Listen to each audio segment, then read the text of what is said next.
Start करते हैं circle class 9 का एक्सरसाइज 10.3। तो पहला क्वेश्चन है, draw different pairs of circles, how many points does each pair have in common, what is the maximum number of common points. तो इसको solution के लिए हम चलेंगे, हमें पेयर ऑफ सर्कल ड्रॉ करना है। तो हम दो सर्कल ड्रॉ कर लेते हैं। तो ऐसा पेयर हो सकता है जहाँ दोनों टच नहीं कर रहा हो, तो कॉमन पॉइंट कुछ भी नहीं होगा। कितना होगा कॉमन पॉइंट? 0। पहली आकृति। अगर हम चाहे तो इस तरह से भी सर्कल पेयर में ड्रॉ कर सकते हैं जिसमें एक पॉइंट टच हो रहा हो, तो इसमें कॉमन पॉइंट कितना होगा? 1 हो जाएगा। अच्छा, तीसरा एक और चेक कर लेते हैं। अगर इस तरह से एंटर करें तो हाईएस्ट 2 कॉमन पॉइंट टच हो सकते हैं जो पेयर में आएंगे। तो कितने हो गए? 2। तो इस तरह से हमारे पास कह रहा है what is the maximum number of common point. 2 से अधिक तो कॉमन पॉइंट नहीं बन रहा, क्योंकि अगर हम इसको अगर और भी इनसाइड करेंगे तो फाइनली वही कंडीशन होगी, 3 पर या 4 पर नहीं कटेगा। तो हमारे पास maximum number of common points कितने हो गए? 2। ठीक है। क्वेश्चन नंबर 2 है 10.3 का। Suppose you are given a circle. So आपके पास एक सर्कल गिवन है। चलिए ठीक है, ले लिया हमने। गिव कंस्ट्रक्शन टू फाइंड इस सेंटर। इसका सेंटर फाइंड करने के लिए कंस्ट्रक्शन बता रहे हैं, कैसे कर कंस्ट्रक्शन लें। तो आप एक छोटा सा काम करना है। अगर हमारे पास सर्कल गिवन है तो हम सिंपल सा इसमें कोई भी 3 पॉइंट ले लेते हैं कहीं भी। सपोज मैंने 3 पॉइंट ले लिया, ए बी एंड सी। आपको ए से बी ज्वाइन कर देना, बी से सी को ज्वाइन कर देना। ठीक है। अब हम क्या करेंगे, ए बी का परपेंडिकुलर बाइसेक्टर ड्रॉ करेंगे। और ये आपको आता है एक्चुअली, इसको ध्यान रखिए। परपेंडिकुलर बाइसेक्टर आप ड्रॉ कर लेंगे, फिर बीसी का परपेंडिकुलर बाइसेक्टर, और जो इंटरसेक्शन पॉइंट होगा वो सेंटर हो जाएगा। तो आप इस तरह से इसे ड्रॉ कर सकते हैं। ठीक है। क्वेश्चन 3 की ओर चलेंगे। 10.3 का क्वेश्चन है, if two circles intersects at 2 points, prove that their centers lie on the perpendicular bisector of the common chord। और ये इंटरसेक्ट कर रहा है 2 पॉइंट पे। तो फिगर ऐसा बनेगा, मैंने फिगर यहाँ पर ड्रॉ कर लिया है। 2 सर्कल मैंने ड्रॉ कर लिया जो 2 पॉइंट पे एक दूसरे को इंटरसेक्ट कर रहा है। पॉइंट पी और क्यू मैंने मान लिया है। अब ये सेंटर सपोज कर लिए ओ है और इसका ओ डैश है सेंटर, और इन दोनों का जो इंटरसेक्शन पॉइंट है वो ए है।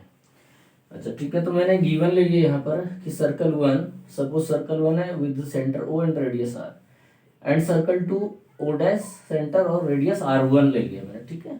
तो दोनों का रेडियस डिफरेंट दिखेगा और सेंटर और कुछ नहीं है। गिवन है हमारे पास intersecting at points P and Q, और ये दोनों एक दूसरे को इंटरसेक्ट कर रहा है पी और क्यू पे। क्लियर हो गया। मैंने कंस्ट्रक्शन का एक पॉइंट ले लिया, draw line segments O P और ओ पी, इसको हम ड्रॉ कर लेंगे, और फिर ओ क्यू, और इसके अलावा है ओ डैश पी को भी मिला लेते हैं, ओ डैश क्यू को भी। ठीक है। ये हमने ड्रॉ कर लिया। एक और पॉइंट रहेगा कि ये सब लेट कर लेंगे। अब सपोज कर लेंगे कि एक यहाँ लिख लेते हैं, let O dash and P Q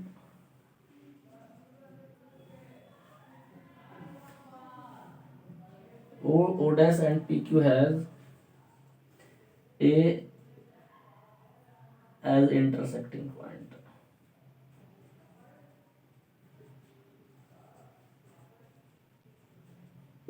ठीक है।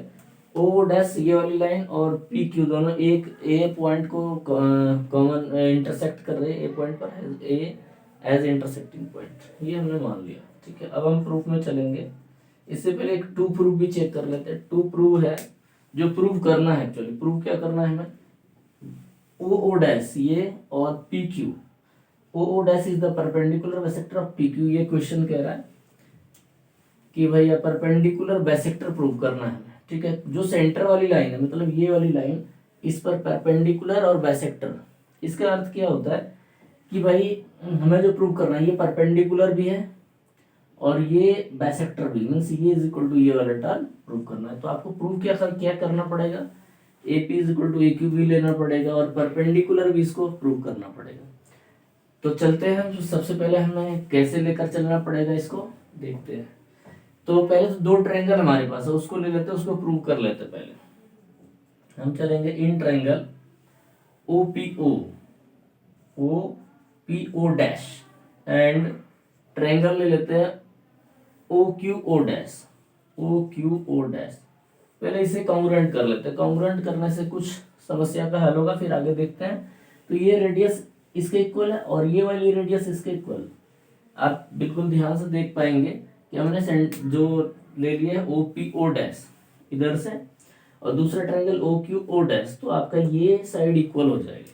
तो अब आप यहाँ पर ले सकते हैं कि O P is equal to हो जाएगा ओ क्यू, क्या है भैया, तो ये रेडियस है ना, रेडियस ऑफ सर्कल 1 है, radii of circle 1, circle 1 and circle 2 हमारे पास, सर्कल 1 का रेडियाई है तो इक्वल ही होगा।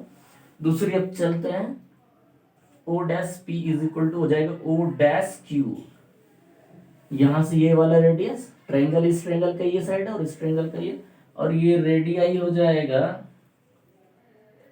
ऑफ सर्कल 2, सर्कल 2 का रेडियाई हो गया। ठीक है, दो चीजें तो मिल गई हमारे पास।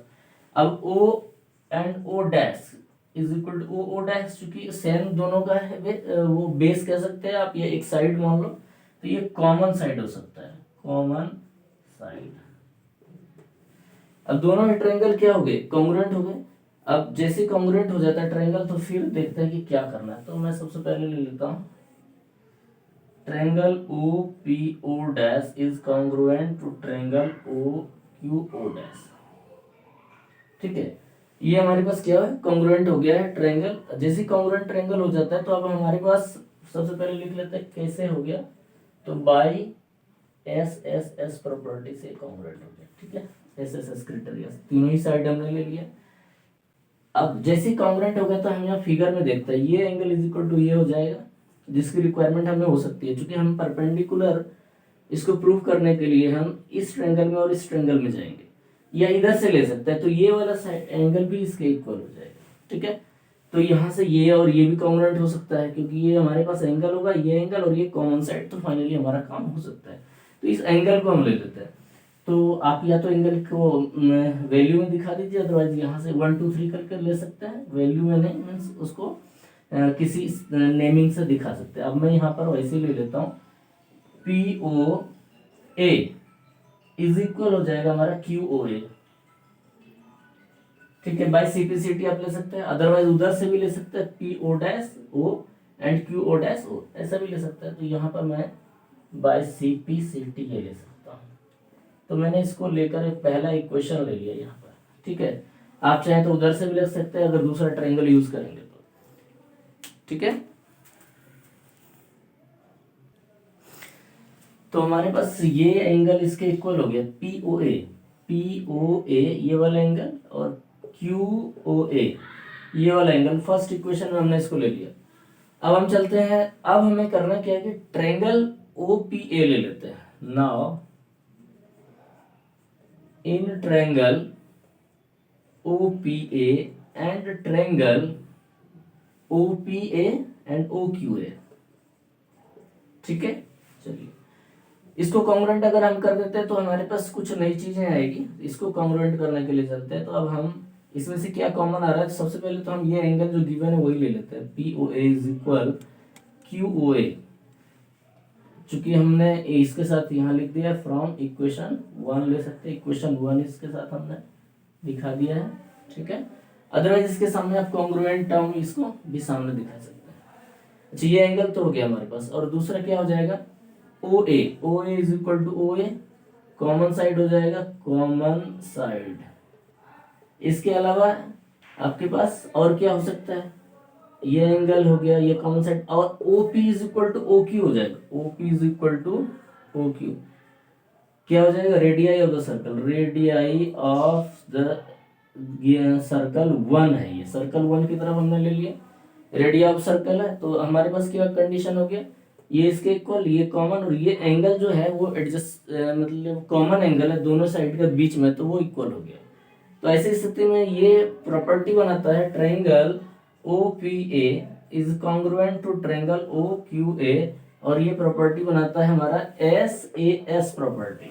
ठीक है, एस ए एस, तो हम लिखेंगे by S A S criteria हमारा क्या हो गया, ये कॉन्ग्रुएंट हो गया। जब ये कॉन्ग्रुएंट हो जाता है तो फाइनली अब कितनी चीजें इससे आएंगी वो देखते हैं। सबसे पहले तो हमारा A P is equal to A Q आ जाता है, A P is equal to A Q, तो बाइसेक्टर वाला टर्म ये प्रूव हो गया by C P C T एक चीज तो आ गई। अब दूसरी चीज जो रिक्वायरमेंट उसको लेते हैं, आगे बढ़ेंगे हम। A P is equal to A Q हमारे पास आ गया है, A P is equal to A Q. अब हम क्या यहाँ पर लिख सकते हैं, angle O A P is equal to O A Q,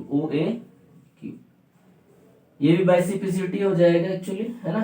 लेकिन इसमें एक नई चीज हमें मिलेगी, एक तो हमारे पास ये प्रूफ की रिक्वायरमेंट थी, ये हो चुकी है, बाइसेक्टर वाला टर्म हो गया है। अब हमें 90 डिग्री को लेकर चलना है, अगर 90 डिग्री आता है तो परपेंडिकुलर भी हो जाएगा।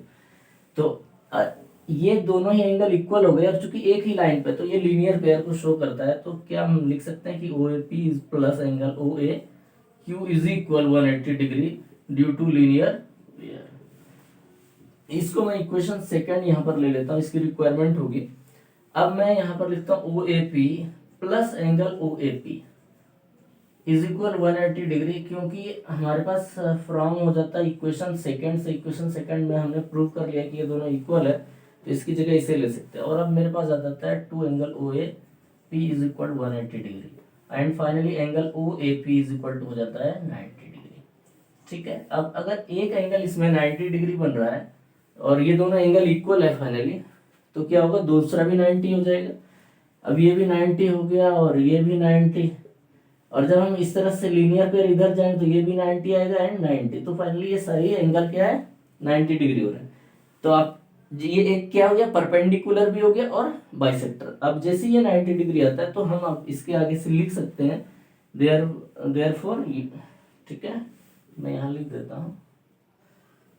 सो इसलिए O dash is the perpendicular bisector of P Q. Proved हो गया आपका ये, ठीक है।